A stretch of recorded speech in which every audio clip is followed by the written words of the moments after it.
Hello everyone, स्वागत है आपका हमारे प्यारे से चैनल बहन्स पढ़ाई में। आज हम करेंगे अपना चैप्टर जो कि आपको बगल में दिख ही रहा है। ये वाला जो चैप्टर है वो एक देश प्रेम के ऊपर, मतलब देश प्रेम की भावना के ऊपर बेस्ड है। अब वो देश प्रेम की भावना कैसे अचानक से इतनी ज़्यादा फैल गई और ये कब फैली, मतलब आप मुझे बताओ। जैसे आपके मम्मी पापा या दादा दादी या फिर नाना नानी आपको बहुत सारे पहले के टाइम की स्टोरी सुनाते होंगे, तो आपको थोड़ी बहुत अंग्रेजों की, वो घोड़े पे चलते थे, ऐसी ऐसी कहानियां भी सुनाते होंगे।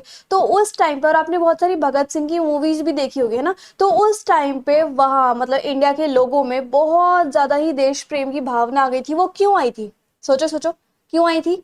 क्योंकि अंग्रेजों को यहाँ से भगाना था। और क्यों भगाना था? क्योंकि अंग्रेज जो है हम इंडियंस पर बहुत ज्यादा अत्याचार करते थे, दैट्स वाई उनको भगाना था। और जब इंडिया एकजुट हो जाएगा, वो अंग्रेजों के साथ कोऑपरेट नहीं करेगा, तो उन्हें यहाँ से जाना ही पड़ेगा। ठीक है, इसलिए इस चैप्टर का नाम है नेशनलिज्म इन इंडिया, यानी कि इंडिया के अंदर देश प्रेम की भावना आई। और आज हम इसी चैप्टर को पढ़ेंगे। ये नोट्स मैंने लिए हैं इनोवेटिव ज्ञान वेबसाइट से, जिनकी लिंक आपको डिस्क्रिप्शन बॉक्स में मिल जाएगी। और अगर आपको कोई भी डाउट आए तो आप मुझे इंस्टाग्राम पे फॉलो करके डीएम कर सकते हैं। ठीक है, अब हम शुरू करेंगे। अच्छा, जब भी मतलब अगर आप ये नोट्स लोगे तो ये स्टार्टिंग में ये देखो काफी सारे ईयर्स लिखे हुए हैं। उन ईयर्स में क्या क्या हुआ था, मतलब कई बच्चों को ईयर्स मोस्टली याद वो करते हैं ताकि पेपर में अगर आ जाए तो। इतने सारे हैं, अगर आपको याद करने का मन करे तो you can refer those notes. ठीक है, यहाँ पर सबसे पहले हम देख लेते हैं कि भाई नेशनलिज्म क्या होता है।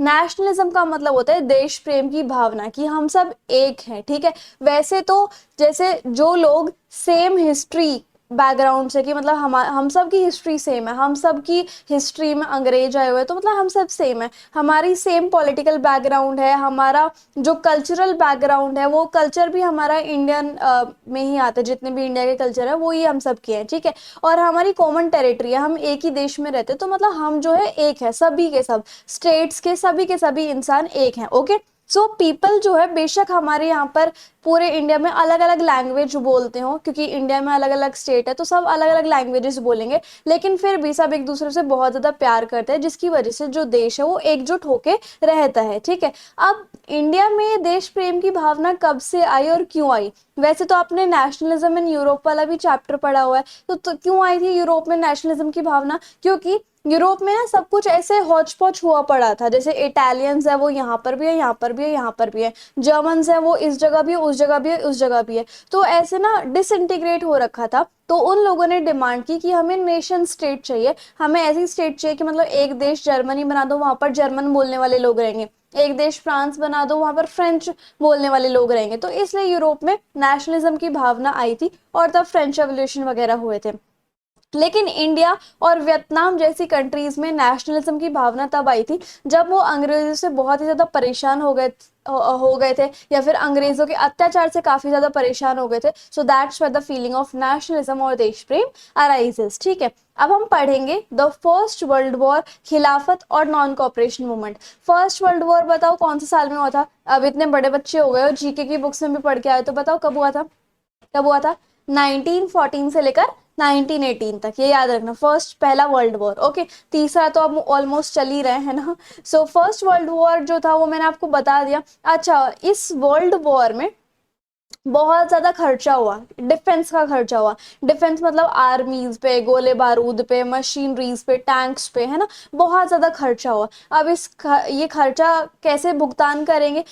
इसका वॉर के लोन्स ले लेकर और टैक्स बढ़ा बढ़ा कर, कि हम लोगों से टैक्स ले लेते हैं, हमारा वॉर का खर्चा उसी में से निकल जाएगा। कस्टम ड्यूटीज यानी कि इंपोर्ट एक्सपोर्ट की ड्यूटीज ही बढ़ा दी थी। और इनकम टैक्स जो है वो ज्यादा कर दिया था, कि अगर तुमने ज्यादा कमाया तो ज्यादा इनकम टैक्स होगा तुम्हारा। तो इस वजह से जो खर्चा होता था डिफेंस एक्सपेंडिचर, उसका खर्चा चलता रहता था। अब जो प्राइस, मतलब जैसे मैंने आपको बताया कि ये जो वॉर ईयर्स थे 1913 से लेकर 1918 तक भी, तो जो आइटम्स थे उनके प्राइसेस डबल हो गए थे इन ईयर्स में से। ठीक है, इंक्रीज हो गए थे, डबल हो गए थे। और जो लोग थे वो बहुत ज्यादा सफर कर रहे थे, क्योंकि प्राइस बढ़ गया था, तो सबके सब बहुत ज्यादा सफर करेंगे, है ना। और जो गांव के लोग थे उनका बहुत इंपॉर्टेंट था कि उन सबकी फैमिली में से एक एक जना जो है आर्मी में जाके शामिल हो जाए, क्योंकि वॉर में आर्मी तो लड़ेगी इस तरीके से। अब इंडिया के काफी सारी जगह पर क्रॉप भी फेल हो गई थी, क्योंकि काफी ज्यादा फ्लड फेमीन वगैरह आ रहे थे, है ना। और अगर क्रॉप खराब हो गई तो जो खाने की शॉर्टेज है वो भी बहुत ज्यादा हो जाएगी, समझ रहे हो। सो एक्यूट शॉर्टेज हो गई। उसके बाद एक इन्फ्लुएंजा नाम का एपिडेमिक आ गया, मतलब महामारी, जैसे अभी कोरोना आया था ना, उस टाइम पे इन्फ्लुएंजा नाम का एपिडेमिक आ गया था। उसकी वजह से और प्रॉब्लम रह गई। एक तो महंगाई इतनी कि हर चीज के प्राइस डबल हो गए।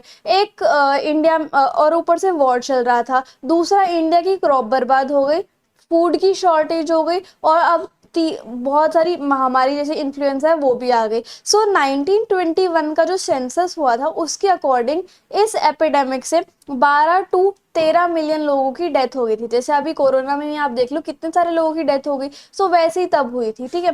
जैसे कहते हैं ना हिस्ट्री रिपीट्स, तो देखो ये 1921 में ही लिया गया, तो अभी के टाइम पे ही तो कोरोना आया था, इस तरीके से। अब हम बात करेंगे, अभी ये जो पॉइंट्स मैंने तीन आपको बताए हैं इनको अपने ध्यान में रखना है, ठीक है। इन तीनों पॉइंट का रेफरेंस अभी आगे होगा कि इसकी वजह से क्या क्या हुआ। अब हम बात करेंगे आइडिया ऑफ सत्याग्रह में, ठीक है। सो मीनिंग क्या है सत्याग्रह का। सत्याग्रह जो है वो एक स्ट्रगल है, एक लड़ाई है, नई तरीके की लड़ाई। बेसिकली आपने देखा होगा कि जो लड़ाई होती है वो हथियारों से होती होगी, या फिर गोले बारूद से डिस्काउंट डिस्काउंट इससे होती होगी, है ना। लेकिन एक लड़ाई ऐसी भी है जो सिर्फ सच्चाई के बेसिस पे होती है। कोई किसी को हानि नहीं होगी, ना कोई मतलब फिजिकल वायलेंस होगा, सिर्फ सच्चाई बोलेंगे और लड़ाई सॉर्ट आउट होगी। सो ये होता था सत्याग्रह, जो कि बेस्ड होता था ट्रुथ के ऊपर, है ना। अब महात्मा गांधी जी ने ये सत्याग्रह मूवमेंट स्टार्ट किया था, और उन्होंने क्या मतलब बताया कि सत्याग्रह क्या है, कि ये जो मेथड है सत्याग्रह का वो इस आइडिया पे बेस है कि अगर कोई सच्ची चीज के लिए, अगर कोई अच्छी चीज के लिए फाइट कर रहा है, तो उसे कोई हथियार की या फिर मार पिटाई करने की जरूरत नहीं है सामने वाले पे। गांधी जी कहते हैं कि जो सत्याग्रही होगा वो अपनी लड़ाई जो है बिना किसी हिंसा के जीत लेगा, बिना एग्रेसिव हुए, गुस्सा हुए और बिना बदला लिए वो आराम से सच्चाई के बेसिस पे अपनी जो लड़ाई है वो जीत सकता है, सच बात बोल के कि बताओ आप ये सही है या गलत है, ठीक है, इस तरीके से। अच्छा, starts of satyagraha in India by Mahatma Gandhi. अब महात्मा गांधी जी ने सत्याग्रह को स्टार्ट कर दिया। अच्छा, मुझे पता चला जैसे कि मतलब आपको भी ऐसे ऐसे पता होता होगा कि आपके परदादा इस मूवमेंट में थे, आपके परनाना इस मूवमेंट में थे। आप पूछना अपने घर पे जरूर से भी जरूर, कोई ना कोई आपकी फैमिली में ऐसे मेंबर्स रहे होंगे जिन्होंने इन सारी मूवमेंट्स में पार्टिसिपेट किया होगा, तो आपको बहुत अच्छा लगेगा कि ये जानकर, ठीक है। ऐसे ही मेरी फैमिली में भी हुआ है बेसिकली, तभी मैं आपको बोल रही हूँ कि आप भी पूछो अपनी फैमिली से, ठीक है। सो यहाँ पर अब महात्मा गांधी जी ने सत्याग्रह मूवमेंट को स्टार्ट किया था इंडिया के अलग अलग पार्ट में। जैसे ब्रिटिशर्स तो हमारा जीना हराम कर रहे थे, लेकिन हमें जो है बिना लड़ाई की अपनी लड़ाई जीतनी थी, है ना। सो महात्मा गांधी जब कब आए थे हमारी इंडिया में, जनवरी 1915 में। और उन वो पहले साउथ अफ्रीका में लॉ की पढ़ाई करा करते, तो साउथ अफ्रीका में उन्होंने इंडियंस के लिए बहुत ज्यादा हीरो वाली फाइट की हुई थी। और ये सारे जो चीजें हैं महात्मा गांधी जी के बारे में वो हमें पहले से ही पता थी, मतलब इंडियंस को, कि महात्मा गांधी जी हमारे लिए बहुत अच्छी अच्छी चीजें करते हैं। तो महात्मा गांधी जी ने सत्याग्रह जो है बहुत बड़े लेवल पे, मतलब पूरे इंडिया पे स्टार्ट किया था, और इसके बहुत अच्छे रिजल्ट हमें देखने को मिले थे। जैसे कि 1917 में गांधी जी जो है वो चंपारण में गए थे, जो कि बिहार में, ठीक है। उन्होंने क्या किया, जैसे बिहार में जितने भी किसान थे उनके ऊपर जो ब्रिटिशर्स हैं उन्होंने कहा था कि आपको बहुत मतलब ज्यादा ही रेंट देना है, ठीक है। और उसकी वजह से मतलब ये ऑपरेसिव प्लांटेशन सिस्टम था। ब्रिटिशर्स ये भी कहते थे कि जो क्रॉप हम बोलेंगे वो ही आपको उगानी है। तो इसलिए गांधी जी इस अत्याचार को देखते हुए बिहार में गए, जो कि चंपारण इलाके में, और वहां पे पीजेंट्स को कहा कि तुम अपनी लड़ाई लड़ो, ठीक है, और तुम अगर सच्चाई बोलोगे तो तुम्हारी लड़ाई ऑलरेडी विन हो जाएगी। और फिर 1917 में ही उन्होंने एक सत्याग्रह को ऑर्गेनाइज किया था खेड़ा डिस्ट्रिक्ट, जो कि गुजरात में है, वहां के पीजेंट्स के लिए, किसान के लिए। जैसे कि मैंने आपको बताया कि इंडिया में बहुत सारी जगह पर क्रॉप फेलियर हो गया था, उसके बाद एपिडेमिक भी आ गया था इन्फ्लुएंजा वाला। तो जो खेड़ा डिस्ट्रिक्ट के किसान थे वो इतना ज्यादा रेवेन्यू नहीं पे कर सकते थे। अब फसल ही बेकार हो गई तो रेवेन्यू कहाँ से देंगे, है ना। सो इसलिए वो मांग कर रहे थे कि हमारा जो रेवेन्यू है वो रिलैक्स हो जाए, वो अब मना हो जाए, क्योंकि हमारी मतलब क्रॉप्स ही नहीं, तो हम कैसे पे करेंगे। और 1918 में महात्मा गांधी जी अहमदाबाद गए थे, ताकि वो एक कॉटन मिल वर्कर्स के ऊपर जो अत्याचार हो रहा था उनके लिए भी सत्याग्रह मूवमेंट को उन्होंने स्टार्ट किया था, ठीक है। और भी बहुत सारे सत्याग्रह मूवमेंट, जैसे जैसे ये तीन ही बेसिक हैं जो मैंने आपको बताया, चंपारण बिहार, खेड़ा डिस्ट्रिक्ट गुजरात और अहमदाबाद, और इनके पर्टिकुलर ईयर्स। ठीक है, अब हम बात करेंगे रॉलेट एक्ट 1919 की। इसमें बेसिकली यहाँ पे मैं आपको बताती हूँ क्या होता है। रॉलेट एक्ट जो है ना वो किसने पास किया था? ये एक्ट इंपीरियल लेजिस्लेटिव काउंसिल ने पास किया था 1919 में। और इसमें जो इंडिया के मेंबर्स थे वो इस एक्ट को बिल्कुल भी सपोर्ट नहीं करते थे कि ये कैसा एक्ट है, हम नहीं मानेंगे इसको, लेकिन ये एक्ट तब भी पास कर दिया था ब्रिटिश गवर्नमेंट ने। ठीक है, सो बेसिकली क्या होता है, जब ब्रिटिशर्स आए थे हमारे इंडिया में तो इंडिया के कॉपरेशन की वजह से ही ब्रिटिशर्स का राज यहाँ पे चला था कि ठीक है तुम अगर हमारी कंट्री में राज करना चाहते हो तो तुम कर लो। इंडियन की मन मर्जी से ये राज हुआ था, लेकिन अब उन्होंने इंडिया के ऊपर बहुत ब्रूटलनेस दिखानी स्टार्ट कर दी थी, जिसकी वजह से इंडियन जो है बहुत परेशान हो गए थे और उनके अंदर नेशनलिज्म की, देश प्रेम की भावना आ गई थी, जिसके थ्रू वो काफी मूवमेंट्स में इकट्ठे होते थे और ब्रिटिशर्स को भगाने की कोशिश करते थे। ठीक है, तो अब ब्रिटिशर्स ने रॉलेट एक्ट पास कर दिया था।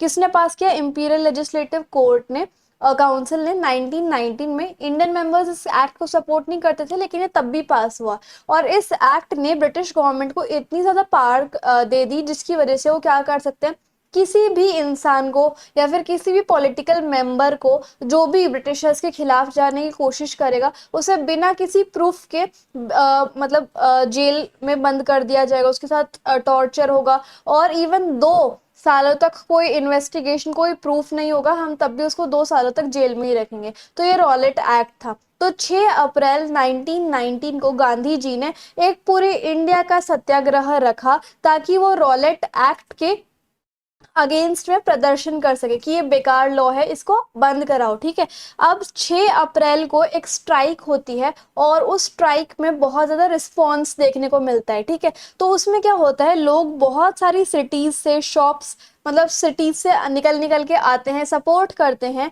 इस नेशन वाइड सत्याग्रह को ताकि रॉलेट एक्ट बंद हो जाए। दुकानें बंद कर दी जाती हैं, जो रेलवे वर्कशॉप पे वर्कर्स काम कर रहे होते हैं वो भी स्ट्राइक पे चले जाते हैं। तो जो ब्रिटिश के लोग हैं, ब्रिटिश एडमिनिस्ट्रेशन है, उन्होंने बहुत स्ट्रॉन्ग एक्शन लिया इस स्ट्राइक को रोकने के लिए, इस नेशन वाइड सत्याग्रह को रोकने के लिए, जो कि रॉलेट एक्ट के खिलाफ था। ठीक है, उसमें क्या हुआ, बहुत सारे लोकल लीडर्स को अरेस्ट कर लिया गया और महात्मा गांधी को भी नई दिल्ली एंटर करने से रोक दिया गया था। उसके बाद होता है जलियांवाला बाग इंसिडेंट। 10 अप्रैल, मतलब वो स्ट्राइक तो यानी कि नेशन सत्याग्रह तो 6 अप्रैल को ही थी, लेकिन जलियांवाला बाग इंसिडेंट जो है वो कब हुआ, अभी आगे सुनते हैं पहले। 10 अप्रैल 1990 को 1919 में अमृतसर में क्या हुआ, जो पुलिस थी उन्होंने फायर कर दिया था एक पीसफुल प्रोसेशन पे, मतलब सब कुछ शांति से चल रही थी, कोई चीज एक्टिविटी, वहां पर पुलिस ने फायरिंग स्टार्ट कर दी थी,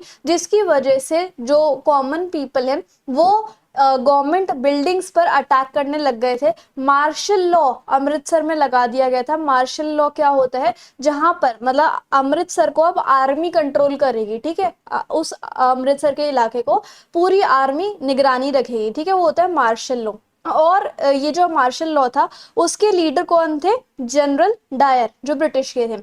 एक्चुअल में क्या हो रहा था, बेसिकली कहानी क्या थी कि अमृतसर में भी जैसे काफी सारी सिटीज से लोग आए थे ना नेशन वाइड सत्याग्रह के लिए, स्ट्राइक वगैरह कर रहे थे, रॉलेट एक्ट के खिलाफ लड़ रहे थे, इसलिए स्ट्राइक हुई थी। तो अमृतसर में भी ऐसे ही प्रोटेस्ट चल रहा था कि रॉलेट एक्ट हटाओ, रॉलेट एक्ट हटाओ, है ना। सो वहां पर जैसे लोग बाग प्रोटेस्ट कर रहे थे तो पुलिस ने वहां पर फायरिंग कर दी और जिसकी वजह से कॉमन लोग भड़क गए एंड उन्होंने बिल्डिंग्स को मतलब अटैक करने की कोशिश की। उसके बाद लगता है मार्शल लॉ, जिसमें जिसकी कमांड किसको दी जाती है? जनरल डायर को। अब क्या होता है, इनफेमस है, मतलब इतना ज्यादा फेमस, इतना इनफेमस मूवमेंट हुआ, एक इनफेमस मैस्केयर हुआ, हादसा हुआ और बहुत शॉकिंग हुआ, जिसका नाम क्या था? जलियांवाला बाग मैस्केयर। ये हुआ था 13 अप्रैल को, और 13 अप्रैल जो था वो बैसाखी का दिन था, जो कि पंजाब में मनाया जाता है। अब बहुत सारे जो गांव वाले होते हैं वो आते हैं जलियांवाला बाग में, और जलियांवाला बाग में बेसिकली बहुत बड़ा मेला मेला लगा हुआ था, बहुत सारे लोग बाग वहां पे आए होते हैं बैसाखी के मेले में। और फिर जनरल डायर जो कि मार्शल लॉ की वजह से कमांड दे रहे थे अमृतसर के एरिया में, तो उन्होंने क्या किया, उस मेले के जितने भी एंट्री पॉइंट थे जो कि बहुत पतले पतले होते हैं, उन्होंने सभी को बंद कर दिया था। और जब उन्होंने सारे एग्जिट पॉइंट को ब्लॉक कर दिया, तब उन्होंने इतनी भीड़ पर, जो मेले की भीड़ होती है वहां पर ओपन फायरिंग कर दी थी। बहुत सारे लोग काफी तादाद में मारे जाते हैं। और जो पब्लिक रिएक्शन था, जैसे ये बात फैलती है पूरे इंडिया में, तो पब्लिक रिएक्शन जो था वो बहुत ज़्यादा भड़कीला होता है। मतलब बहुत ही ज़्यादा लोग भड़क जाते हैं, वॉयलेंट हो जाते हैं, स्पेशली नॉर्थ इंडिया के टाउन्स में। गवर्नमेंट जो थी वो अपने रिस्पॉन्स में बहुत ज़्यादा ब्रूटल थी, बहुत ज़्यादा हिंसा कर रही थी, बहुत वॉयलेंट हो गया था सब चीज़। तो महात्मा गांधी ने सोचा कि अब जो है मैं इस नेशन वाइड सत्याग्रह मूवमेंट को बंद कर देता हूँ, क्योंकि बहुत ज़्यादा दंगे फसाद होने लग गए हैं, बहुत ज़्यादा मैस्केयर होने लग गया। अब जलियांवाला बाग मैस्केयर होने के बाद क्या क्या असर पड़ा।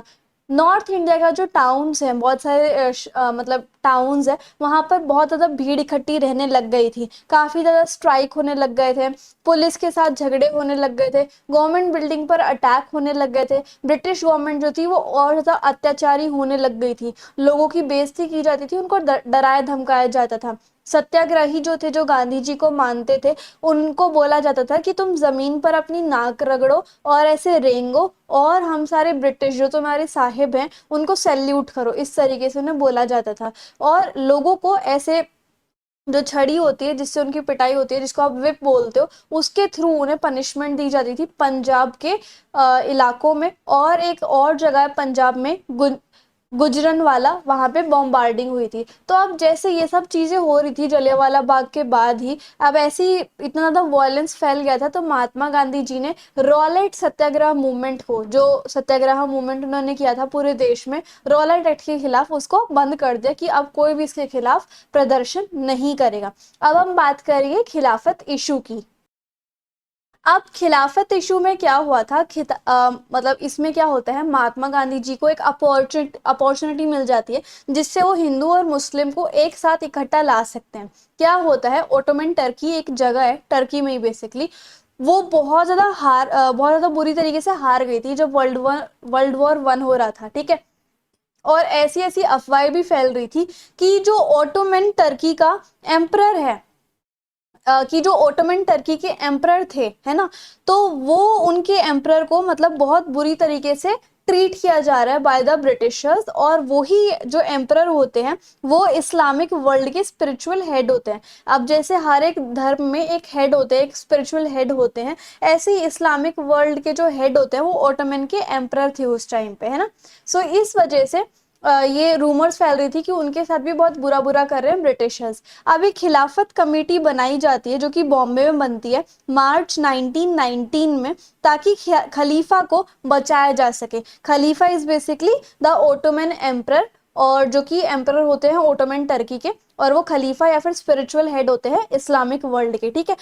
अब अब खिलाफत कमेटी जो है वो बनती है बॉम्बे में मार्च 1919 में, ताकि खलीफा को प्रोटेक्ट किया जाए, ठीक है। अब इस कमेटी के जो लीडर्स होते हैं वो दो भाई होते हैं, जिनका नाम क्या होता है, मोहम्मद अली और शौकत अली, ठीक है। सो इससे क्या होता है, वो भी ये चाहते थे कि महात्मा गांधी जो है वो एक पूरी फौज इकट्ठी करे, ताकि खलीफा इशू को हम सॉल्व कर सके और उनके स्पिरिचुअल हेड को भी इस ऑपरेशन से, इस अत्याचार से बचा सके। तो कांग्रेस का जब एक कोलकाता सेशन हुआ था, जो कि सितंबर 1920 में हुआ था, तब एक रेजोल्यूशन पास किया गया था कि अब से हम स्टार्ट करेंगे नॉन कोऑपरेशन मूवमेंट, ताकि हम खिलाफत मूवमेंट को भी सपोर्ट करें और स्वराज मूवमेंट को भी सपोर्ट करें। खिलाफत आपको समझ में आ गया, ताकि हम ओटोमन टर्की के जो एम्परर थे उनको बचा सके, तो था खिलाफत मूवमेंट। और स्वराज मूवमेंट क्या था, कि हमारे देश पे इंडियंस का ही राज हो, ना कि कोई और दूसरी कंट्री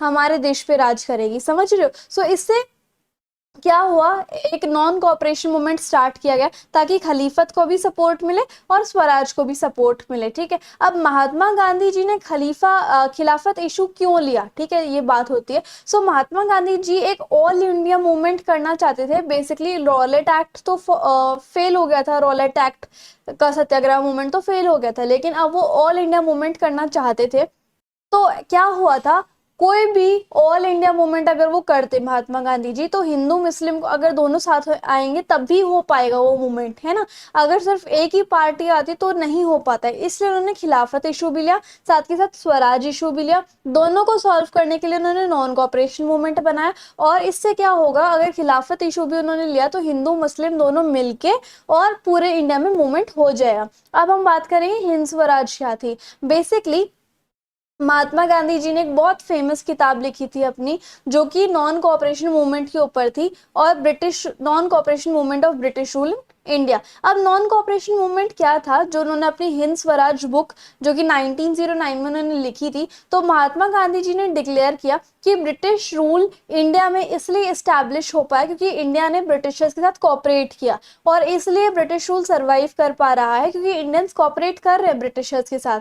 अगर इंडिया ने रिफ्यूज कर दिया, मना कर दिया कि ब्रिटिशर्स हम तुम्हारे साथ कोऑपरेट नहीं करेंगे, तुम भागो यहाँ से, तो इसलिए ब्रिटिश राज जो है वो एक साल के अंदर अंदर कोलैप्स हो जाएगा, ढह जाएगा, और स्वराज यानी कि इंडियंस इंडिया पे ही रूल करेंगे, है ना, स्वराज इस्टेब्लिश हो जाएगा। सो गांधी जी बिलीव करते हैं अगर इंडिया ने कोऑपरेट करने के लिए मना कर दिया तो ब्रिटिश रूलर्स के पास और कोई रास्ता नहीं बनेगा इंडिया से भागने का, तो इसलिए उन्होंने नॉन कोऑपरेशन मूवमेंट स्टार्ट किया था। अब क्यों उन्होंने स्टार्ट किया नॉन कोऑपरेशन मूवमेंट, एक तो ब्रिटिशर्स वर्ल्ड वॉर 1 के बाद इंडियंस के साथ बहुत बुरा व्यवहार कर रहे थे। क्या क्या बुरा व्यवहार कर रहे थे, एक तो क्रॉप फेलियर हो गया था, तब भी इतना ज्यादा रेवेन्यू डिमांड कर रहे थे। इन्फ्लुएंजा एपिडेमिक आ गया, इतने सारे लोगों की मौत हो गई थी, तब भी उन्होंने कुछ भी नहीं किया था, ठीक है। और उसके ऊपर भी मैंने आपको काफी सारी चीजें बताई थी। हाँ, वॉर के डिफेंस एक्सपेंडिचर को मीट करने के लिए उन्होंने इनकम टैक्स बढ़ा दिया, और साथ के साथ काफी सारे टैक्सेस, वॉर लोन्स वगैरह, है ना, तो ये सब चीजें उन्होंने बढ़ा दी थी। और स्वराज की डिमांड करते तो वो भी मना कर देते, रॉलेट एक्ट पास कराते, जलियांवाला बाग मैसेकर करा दिया। और कांग्रेस अगर पास कर रही थी नॉन रेवोल्यूशन मूवमेंट को, तो उसमें भी वो काफी ज्यादा अड़चन डाल रहे थे, है ना। अब उन्होंने क्या क्या प्रपोजल्स किए नॉन कॉपरेशन मूवमेंट में, ये देखो कि ब्रिटिश गवर्नमेंट ने जो भी टाइटल दिए कि तुम ये हो, तुम ये हो, तुम ये हो, उन सबको त्याग दो। जितने भी ब्रिटिश गवर्नमेंट की सिविल सर्विस है, आर्मी है, पुलिस है, कोर्ट है, लेजिस्लेटिव काउंसिल है, स्कूल है, ब्रिटिश जो लिंक है उनका बॉयकॉट करो। जो फॉरेन के गुड्स हैं उनको मत यूज करो। और सॉल्ट मार्च, जिसको आप सिविल डिसोबीडियंस मूवमेंट कहते हो, उसको लॉन्च किया जाए अगर गवर्नमेंट ऐसे ही चलती गई तो, ठीक है। सो इसलिए उन्होंने नॉन कॉपरेशन मूवमेंट, जिसको आप शॉर्ट फॉर्म में एनसीएम भी बोलते हो, वो स्टार्ट किया। और कांग्रेस का कौन सा सेशन हुआ था जिसमें एनसीएम को पूरा सपोर्ट मिला, सितंबर 1920 में महात्मा गांधी जी ने नॉन कॉपरेशन मूवमेंट को स्टार्ट करने के लिए काफी सारे लीडर्स को कन्विंस किया। ये मूवमेंट, ये जो रेजोल्यूशन था वो हुआ था कोलकाता में, ये सेशन बेसिकली, और 1920 के दिसंबर में नागपुर में हुआ था, और वहां पे इसका अडॉप्शन हुआ था कि हाँ हम ये स्टार्ट करेंगे। अब इस मूवमेंट में, नॉन कॉपरेशन मूवमेंट के अलग अलग पार्ट्स थे। क्या क्या अलग अलग पार्ट्स थे, जैसे कि बहुत सारे सोशल ग्रुप्स ने इस एनसीएम मूवमेंट में पार्ट लिया, लेकिन सबकी अलग अलग डिमांड थी, है ना। स्वराज का जो बेसिक एम था कि इंडिया जो है वो इंडिया के ऊपर ही राज करेंगे इंडियंस, बेसिकली कोई दूसरी कंट्री इंडिया के ऊपर राज नहीं करेगी। तो जो टर्म स्वराज है वो हर इंसान एक अलग मीनिंग से ले गया। हर सोशल ग्रुप जो इस मूवमेंट में पार्टिसिपेट कर रहा था, उसे ये लगता था कि अगर हम इस मूवमेंट में पार्टिसिपेट करेंगे, यानी कि स्वराज में, खिलाफत में, या फिर नॉन कॉपरेशन मूवमेंट में, तो फिर उनकी जो सफरिंग्स हैं, वो जो सफर कर रहे हैं इन ब्रिटिशर्स की वजह से, वो ओवर हो जाएगा, ठीक है। अब हम बात करते हैं अवध की। सो क्या हुआ, अवध में पीजेंट मूवमेंट किसने स्टार्ट किया था, बाबा रामचंद्र जी ने। ये एक सन्यासी थे जिन्होंने बंधुआ मजदूर की तरफ फिजी में काम किया हुआ है। अब क्या होता था, अवध में जो पीजेंट्स थे, जो किसान थे, उनको हाई रेंट्स देने थे और बहुत सारे चीजें जैसे क्रॉप वगैरह भी देनी पड़ती थी, किनको, लैंडलॉर्ड को या फिर तालुकदार को, है ना। सो अब पीजेंट्स जो थे वो इस चीज के खिलाफ जाना चाहते थे, तो इसलिए बाबा रामचंद्र ने अवध में पीजेंट मूवमेंट को स्टार्ट किया था। अब पीजेंट ने डिमांड किया कि हमारा जो रेवेन्यू है उसको कम करो, और हम मतलब बिना सैलरी के या फिर बिना वेजेस पे कहीं पर भी काम नहीं करेंगे। बिना वेजेस के काम करना इज नोन एज बेगार, ठीक है। और जो ये तुम इतने ज्यादा अत्याचारी लैंडलॉर्ड्स हो ना, तुम्हारा हम बॉयकॉट करेंगे। सो पीजेंट मूवमेंट में ये सारी डिमांड्स थी। अगला देखो, ट्राइबल पीजेंट्स के बारे में। सो ट्राइबल पीजेंट्स जो थे उन्होंने स्वराज का जो आइडिया था उसको एक अलग मीनिंग ले लिया था। ट्राइबल्स जो थे मतलब जो लोकल कम्युनिटीज होती थी उनको मना कर दिया था कि तुम फॉरेस्ट में नहीं आओगे अपने कैटल्स को चराने के लिए, ना तुम फ्रूट्स ले सकते ना तुम लकड़ियां ले सकते ईंधन के लिए, ठीक है। सो जो न्यू फॉरेस्ट लॉज आए थे उसकी वजह से, न्यू फॉरेस्ट लॉज जो है वो बेसिकली ब्रिटिशर्स ने पास किए थे कि कोई भी अब ट्राइबल्स तुम लोगों में से ना तो फॉरेस्ट में जाएगा, ना फ्रूट कलेक्ट करेगा, ना ईंधन के लिए ये लेके आएगा वुड्स, और ना ही तुम कैटल्स को चरा सकते, ठीक है। सो न्यू फॉरेस्ट लॉज उनके लाइवलीहुड के लिए बहुत ज़्यादा खतरा था। तो गवर्नमेंट ने उनको फोर्स ये भी करती थी, ब्रिटिश गवर्नमेंट, की तुम बेगार पे काम करोगे, रोड कंस्ट्रक्शन करोगे। और ट्राइबल एरिया में लोग जो है फिर बहुत ज़्यादा वायलेंट हो गए कि तुमने तो हमारी ज़िंदगी छीन ली, तुमने तो हमारा बेसिक सर्वाइवल ही छीन लिया, तुमने तो हमारा फॉरेस्ट में जाना ही बंद कर दिया, उल्टा तुम तो हमें बिना पैसे के काम भी करा रहे हो। तो उसके बाद गुरिल्ला भी स्टार्ट हुआ। गुरिल्ला क्या होता है? बेसिकली एक स्मॉल मिलिट्री ग्रुप होता है जो कि ऑफिशियल मिलिट्री आर्मी का पार्ट नहीं होता, लेकिन वो अपने दुश्मन पर सरप्राइज अटैक कर लेते हैं। तो इन ब्रिटिश ऑफिशियल्स पर गुरिल्ला से सरप्राइज अटैक करे जाने लग गए बाय द ट्राइबल्स। ओके, अब देखो स्वराज इन द प्लांटेशन, इसके बारे में बात करते हैं हम। जो प्लांटेशन वर्कर्स थे जो काम करते थे खेत वगैरह में, उनको गार्डन से बाहर जाने की परमिशन नहीं थी, है ना। विदाउट परमिशन वो कहीं पे भी नहीं जा सकते। और ये ऐसा कौन सा एक्ट कहता था? इनलैंड इमिग्रेशन एक्ट 1859 का। When the news of non cooperation movement, जैसे उन प्लांटेशन वर्कर्स को जिनको बिना परमिशन बाहर जाने नहीं दिया जाता था, तो उनके लिए जब जैसी ही न्यूज आई नॉन कॉपरेशन मूवमेंट की, तब उन्होंने क्या करा, उन्होंने ब्रिटिशर्स के साथ कॉपरेट करना बंद कर दिया और उन्होंने प्लांटेशंस को छोड़ा और अपने अपने घर पे जाने लग गए। लेकिन उन्हें बीच रास्ते में ही पकड़ लिया गया। क्यों? क्योंकि रेलवे पर स्ट्राइक चल रही थी, है ना। और वहां पे उन लोगों को, प्लांटेशन वर्कर्स को पुलिस ने पकड़ लिया कि तुम छोड़ के कैसे आए हो अपना काम, है ना। और उनको बुरी तरह पीटा गया। अब हम बात करेंगे स्वराज। स्वराज मतलब होता है लड़ाई करना, मतलब फ्रीडम पाना, एक मायने में फ्रीडम पाना, आज़ादी पाना, और सेल्फ रूल करना, मतलब इंडिया इंडिया के ऊपर ही रूल करे। तो 1920 में स्वराज मतलब सेल्फ गवर्नमेंट, और कोई बाहर से कोई देश हमें रूल नहीं करेगा। End of the movement, Swaraj कब एंड हुआ? इन फेब्रवरी 1922 में। ये जो स्वराज मूवमेंट था, स्वराज या फिर आप खिलाफत मूवमेंट, इन दोनों को करने के लिए नॉन कॉपरेशन मूवमेंट स्टार्ट हुआ था, है ना। अब ये जो नॉन कॉपरेशन मूवमेंट है, जिसको आप स्वराज भी कह सकते हो, ये मूवमेंट कब बंद किया था गांधी जी ने? फेब 1922 में। क्यों? क्योंकि चौरी चौरा इंसिडेंट हो गया था। अब चौरी चौरा इंसिडेंट क्या था कि जो लोग नॉन कॉपरेशन मूवमेंट में पार्टिसिपेट कर रहे थे वो पुलिस के साथ भिड़ गए थे यूपी में, और वहां पर ओपन फायर हो गई थी जिसकी वजह से वायलेंस फैल गया था, ठीक है। अब जैसे नॉन कॉपरेशन मूवमेंट का यहाँ पर अंत हो जाता है, अब धीरे धीरे बढ़ने लग जाते हैं हम सिविल डिसोबीडियंस की तरफ। द ब्रिटिश गवर्नमेंट, जो ब्रिटिश गवर्नमेंट थी, उन्होंने क्या किया था? अब हम बात करेंगे बेसिकली जो सिविल डिसोबीडियंस मूवमेंट है उसमें सबसे पहला स्टेप आता है साइमन कमीशन का। अब ब्रिटिश गवर्नमेंट ने क्या किया, एक कमीशन बना दिया, किसके अंडर? सर जॉन साइमन के अंडर। ये एक ऐसा कमीशन था जिसमें जो ब्रिटिशर्स हैं उनको ये इजाज़त मिलेगी कि वो इंडिया के कॉन्स्टिट्यूशन सिस्टम को देखे कि भाई इंडिया का कॉन्स्टिट्यूशन कैसे काम कर रहा है, और ब्रिटिशर्स बता सके कि तुम अपने कॉन्स्टिट्यूशन में ये चेंजेस लाओ। लेकिन क्योंकि इस कमीशन में कोई मतलब इंडिया का मेंबर नहीं था, तो इसलिए सारे के सारे ब्रिटिशर्स ही थे इस कमीशन में, तो इसलिए इंडियंस ने अपोज किया कि नहीं, ये कमीशन लागू नहीं होना चाहिए। तो जैसे ही साइमन कमीशन इंडिया में आया यानी कि 1928 में, तो उसका स्वागत कैसे हुआ? आपने एक पोस्टर देखा होगा गो बैक साइमन नाम से, और इंडियन जो है वो ऐसे उस पोस्टर को लेके खड़े हुए हैं, ठीक है। सो उन्होंने लिखा हुआ था गो बैक साइमन, साइमन हमारे इंडिया में नहीं आना चाहिए। बहुत सारी पार्टीज ने इस प्रोटेस्ट में शामिल हुए वो, ठीक है। फिर अक्टूबर 1929 में लॉर्ड इरविन ने एक बहुत बड़ा ऑफर इंडियंस को देना चाहा। वो क्या था? Denomination status of for India. इसमें क्या था कि स्टेट जो है वो सेल्फ गवर्निंग हो जाएगी, मतलब जैसे इंडिया में इतनी सारी स्टेट्स हैं, उनकी गवर्नमेंट खुद की होगी, है ना। लेकिन टाइमिंग इस ऑफर की स्पेसिफाई नहीं थी कि ये ऑफर कब होगा स्टार्ट। तो इसमें क्या होगा, एक राउंड टेबल कॉन्फ्रेंस भी रखी जाएगी जिससे कि फ्यूचर जो इंडिया है उसका कॉन्स्टिट्यूशन रचा जाएगा। अब आता है सॉल्ट मार्च। सॉल्ट मार्च से सिविल डिसोबीडियंस मूवमेंट की स्टार्टिंग हो जाती है। महात्मा गांधी बिलीव करते थे कि जो नमक होता है वो एक पावरफुल सिंबल है। अब जैसे महात्मा गांधी जी जितने भी मूवमेंट कर रहे थे, चाहे वो सत्याग्रह है, रॉलेट सत्याग्रह है, नॉन कॉपरेशन मूवमेंट है, स्वराज है, खिलाफत है, वो सारे फेल हो रहे थे।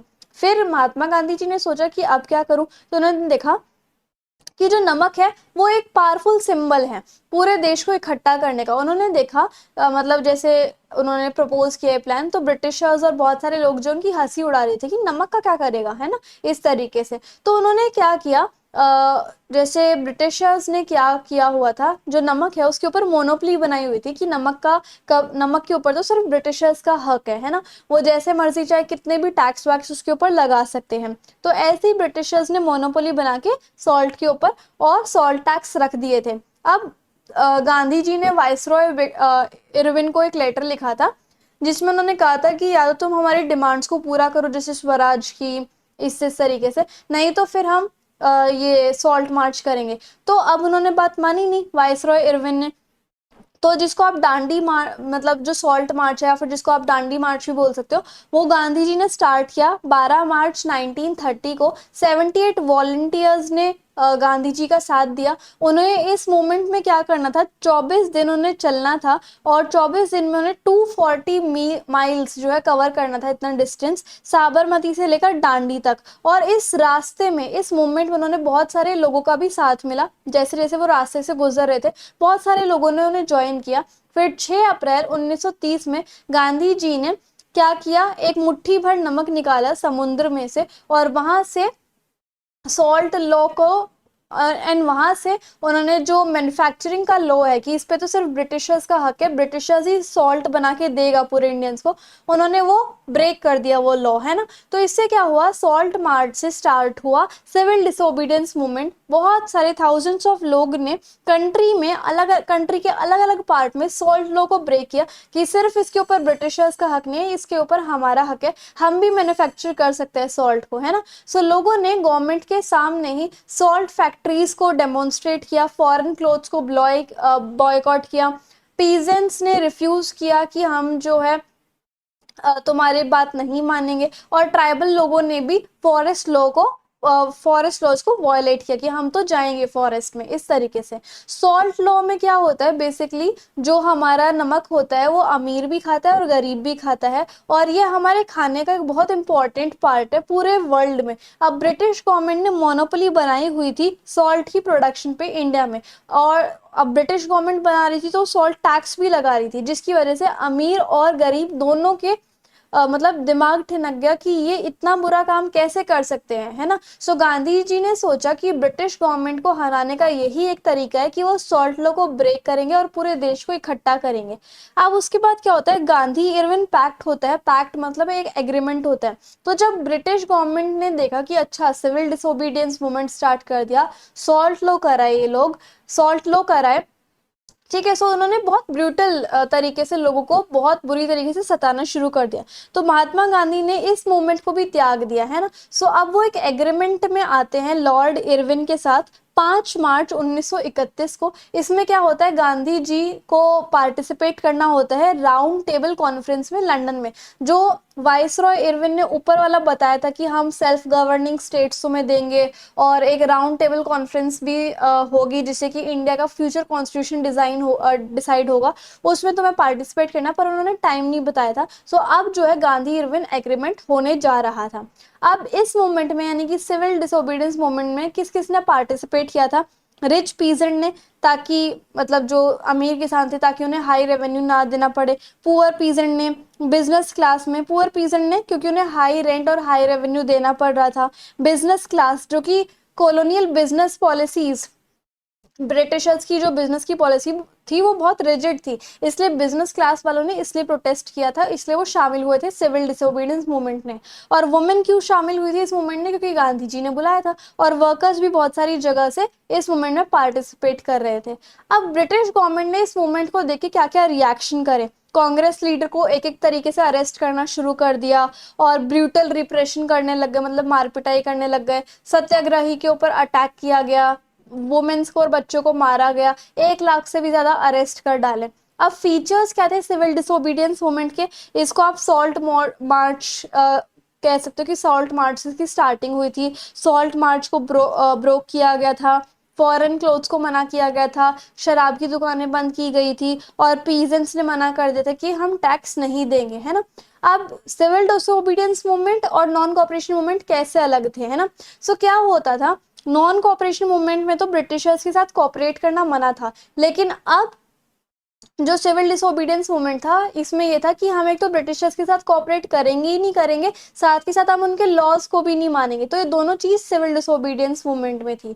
अब वुमेन का क्या रोल था इस मूवमेंट में, वुमेन बहुत ज्यादा बड़े स्केल पे पार्टिसिपेट कर रही थी, मार्च कर रही थी, मैन्युफैक्चर कर रही थी सॉल्ट को, फॉरेन क्लोथ्स का त्याग कर रही थी, शराब की दुकानों को बंद करा रही थी। और ये देखा गया कि भारत की नारी जो है वो इतनी पवित्र ड्यूटी कर रही है अपने नेशन को बचाने के लिए, है ना। सो इससे क्या होता है, एक काफी ज्यादा इंस्पायरिंग फीलिंग आ जाती है। इसकी लिमिट्स क्या थी, जैसे हमने देखा कि इस मूवमेंट में दलित्स ने पार्टिसिपेट नहीं किया था, क्योंकि कांग्रेस जो थी वो SC STs की डिमांड को इग्नोर कर रही थी, और साथ ही साथ बहुत सारे मुस्लिम पॉलिटिकल ऑर्गेनाइजेशंस ने भी मना कर दिया था कि हम इस ऑर्गेनाइज मतलब मूवमेंट में पार्टिसिपेट नहीं करेंगे, क्योंकि उन्होंने देखा कि कांग्रेस जो थी वो सिर्फ हिंदुओं का साथ दे रही थी, जैसे कि हिंदू महासाहिब जैसे ग्रुप्स का साथ दे रही थी, मुस्लिम्स के लिए कुछ भी नहीं कर रही थी। और एक एटमॉस्फेयर बन गया था कि जिससे हिंदू मुस्लिम में डिस्ट्रक्ट पैदा हो, तो इसलिए मुस्लिम्स ने और दलित्स ने सिविल डिसोबीडियंस मूवमेंट में कोई भी पार्टिसिपेशन नहीं किया था। अब ऐसी कौन कौन सी चीजें थी जिससे कि पूरा देश एकजुट हो रहा था, ये देखो। सबसे पहले तो फिगर और इमेज, जैसे कि भारत माता की इमेज बनी थी जो कि बंकिम चंद्र ने बनाई थी, इस इमेज से लोगों को बहुत ज्यादा मोटिवेशन मिलती है। फोकलोर, जैसे बहुत सारे देश प्रेम के गाने हैं, जैसे हमने काफी सारे सुने हैं, वंदे मातरम जैसे, तो उससे भी लोग इकट्ठे होते थे। आइकन और सिंबल, एक फ्लैग बना लिया जाता था, जैसे महात्मा गांधी जी ने 1921 में एक स्वराज फ्लैग को डिजाइन किया था, है ना। और एक ट्राई कलर फ्लैग भी बना था स्वदेशी मूवमेंट के लिए 1921 में बंगाल में, और उसके ऊपर 8 लोटस बने हुए थे। और इंडियंस ने डिस्कवर करना शुरू कर दिया था कि पास्ट में इंडिया ने कौन कौन सी अचीवमेंट की है, और इससे ताकि वो लोग मोटिवेट हो पाए और ब्रिटिशर्स के खिलाफ लड़ सकें। और सॉन्ग्स जैसे कि वंदे भारत, वंदे मातरम, जिनको बंकिम चंद्र ने लिखा था 1970s में, वो भी एक स्वदेशी मूवमेंट के दौरान गाया गया था, जिसकी वजह से काफी ज्यादा मोटिवेशन आती थी कि सब एक साथ हैं, है ना। अब हमें इसका एक बस मैप वर्क और कर लेते हैं। मैप वर्क में आपको ये 3 चीजें मार्क करनी है कि कांग्रेस के कौन कौन से सेशन हुए थे, जैसे कि मैंने आपको बताया था कि नागपुर में भी हुआ था, है ना। तो यहाँ पर आप देखो, कोलकाता में हुआ था एक तो सितंबर 1920 में, नागपुर में हुआ था 1920 में, और मद्रास में भी हुआ था 1927 में। अब ये साथ ही साथ यहाँ पर लिख लो, कोलकाता वेस्ट बंगाल में, नागपुर महाराष्ट्र में है, और मद्रास जो है वो चेन्नई में है, ठीक है। अब आपको बस यहाँ पर प्लॉट करना है, जैसे वेस्ट बंगाल इधर है, तो इधर में देखो इस साइड पर लास्ट में आपको कोलकाता मार्क करना है ना। और ये आपका ये पूरा महाराष्ट्र है, तो महाराष्ट्र में नागपुर को इस साइड मार्क करना है। और आपका ये चेन्नई है, चेन्नई के बिल्कुल इधर, और आपका ये तमिलनाडु है, तमिलनाडु में चेन्नई यहाँ पर है, तो ये यहाँ पर आप मद्रास मार्क करोगे। तो इन तीनों को आपको बस मार्क करना है। Now the last one is आपका मैप नंबर 2। मैप नंबर 2 में बस ये चेंज हुआ है कि पिछले साल आपको इसमें 6 चीजें डिजाइन प्लॉट करनी थी, लेकिन अब आपका चौरी चौरा यूपी जो है कट हो गया है। अब आपको सिर्फ 5 चीजें प्लॉट करनी है, और वो क्या थे, important centres freedom movement in India के। तो सबसे पहले हम चंपारण देखेंगे। चंपारण बिहार में क्या हुआ था, इंडिगो प्लांटर्स के लिए सत्याग्रह मूवमेंट गांधी जी ने कराया था। खेड़ा डिस्ट्रिक्ट ऑफ गुजरात में पीसेंट सत्याग्रह हुआ था। अहमदाबाद गुजरात में क्या हुआ था, कॉटन मिल वर्कर्स के लिए सत्याग्रह हुआ था। अमृतसर पंजाब में जलियांवाला बाग इंसिडेंट हुआ था। और डांडी गुजरात में सिविल डिसोबीडियंस मूवमेंट यानी कि सॉल्ट मार्च हुआ था। तो अब यहाँ पर आपको क्या करना है, ये सारी चीजें बस मार्क करनी है। जैसे आपने देखा कि ये बिहार है, बिहार के इधर वो अपर साइड आपको चंपारण मार्क करना है, ठीक है। अमृतसर पंजाब के एकदम अपर वाली साइड पे है। उसके बाद आप बाकी तीनों जगह गुजरात में ही है, जैसे डांडी आपको यहाँ पर मिलेगा, इस ट्राइंगल में, है ना। और उसके बाद Kheda district tropic of Capricorn के नीचे है, और उससे थोड़ी सी ऊपर बस आपको अहमदाबाद मार्क करना है ना। सो इससे क्या होगा, आपका ये सारा का सारा इजी है मैप वर्क, बस थोड़ी सी प्लॉटिंग की आपको प्रैक्टिस करनी पड़ेगी। तो हमारा मैप वर्क भी पूरा हो गया, एंड साथ के साथ हमारे जो चैप्टर है यानी कि नेशनलिज्म इन इंडिया वो भी खत्म होता है। आई होप आपको समझ में आया होगा ये chapter. So if you like the video and the explanation, then please do like, share, comment and subscribe the channel. Thank you so much.